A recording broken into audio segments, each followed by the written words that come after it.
We have some major updates of mixed martial arts, starting with the news. Chael Sonnen makes a bold statement about Max Holloway, revealing he's just one step away from retirement. In a most recent Insta video, Sonnen said this. I feel like I gotta remind people, but Max is champion right now. It's a championship that we as a community would really like to have a lineage. Max needs to call somebody out that he thinks he can beat. And if he doesn't do that, he's gonna end up in a deep end, and there might be no coming back. You go after Dustin Poirier, who's already beat you twice, it shows some massive courage. Right now, Max is going after a guy who stumped him twice. If it doesn't end up being Dustin Poirier, who is it going to be? I mean, when Max called out Dustin, it showed for the first time he didn't mind calling somebody out. See, don't forget, Max never called out Ilia Topuria. Max said he wanted to fight for the belt. He didn't even know who was going to be champion, Ilia Topuria or Volkanovski. He didn't care. He wanted that belt. But now, for the first time that I ever recall, Max has said a name. And he said the name of Dustin Poirier. You don't have to try to win us over when it comes to you having courage and you being willing to compete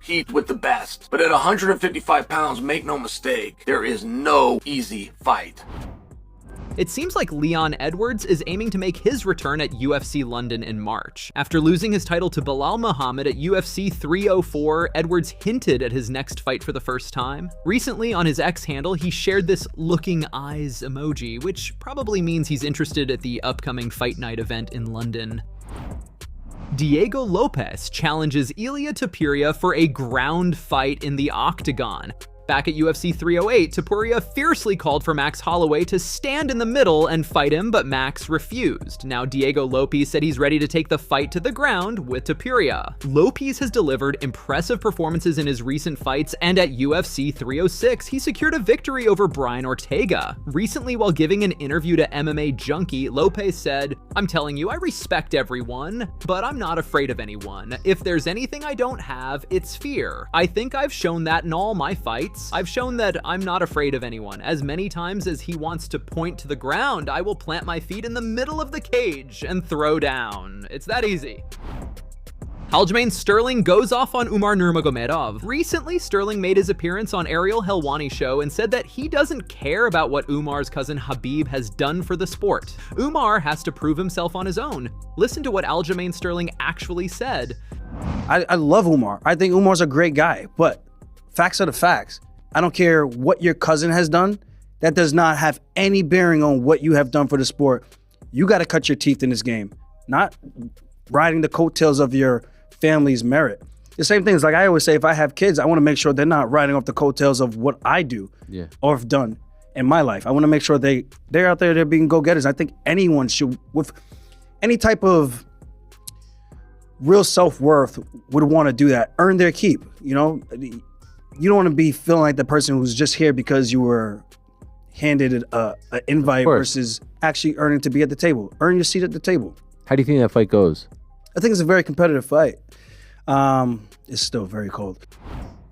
Alexander Volkanovski states that Jon Jones needs to fight Aspinall to achieve true GOAT status. I'm sure Jon Jones is sick of hearing this, but the Tom Aspinall fight is the fight everyone wants to see. You want to be a heavyweight champion, you want to claim that crown. Tom Aspinall, look, you can claim, sorry, I don't want, that might sound wrong, because you did claim it. You fought, you know, it was a vacant belt, and you fought going for it, and you got it. But it's going to be hard to convince me you're a defending champ if you don't fight Tom Aspinall while he's the interim champ and the biggest threat. Does Jon Jones even need to do this? No, he's already got an incredible legacy. But if you want to claim the heavyweight division, say you were a proper double champ, you know what I mean?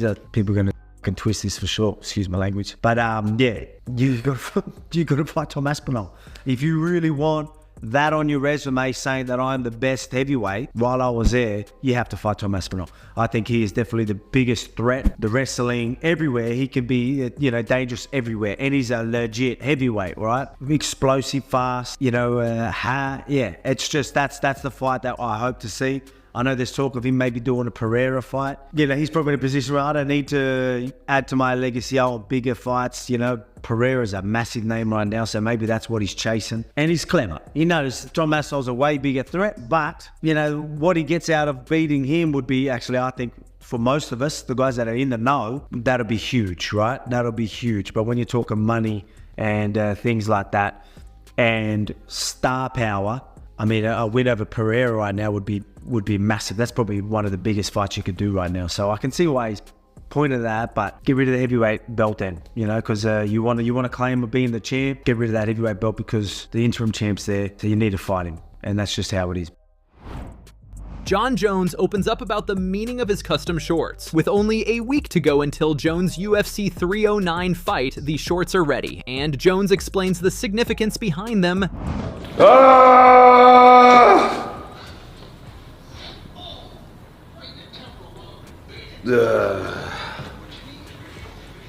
That's really cool. That's really, really cool. I'm so excited about these. You got the lion as my favorite Bible verse. It's the cross, the last name. Let's go. What is your favorite Bible verse? Huh? What is your favorite Bible verse? Oh, Philippians 4:13. You know, it's just my mom used to recite it to me all the time. My late mother. You know, I could do all things through Christ who gives me strength, and I believe it sincerely in my heart. I really believe with God all things are possible. Yeah, this is my superpower. You know, my relationship, my faith, and I mean, God has brought me through so many battles, personal battles, and not only in the octagon but in life. You know, He has sustained me and given me strength in some really hard times. And so I can't be convinced that God isn't real just because of the relationship that I have and the effect that He has had in my life. And so Philippians 4:13, I live by it. I have it tattooed on my chest, and I try to stand behind it every time I do anything.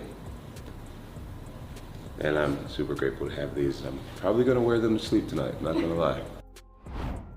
UFC heavyweight Russian fighter Sergei Pavlovich dropped the punching bag with just one punch. Recently on his X handle, Pavlovich shared this.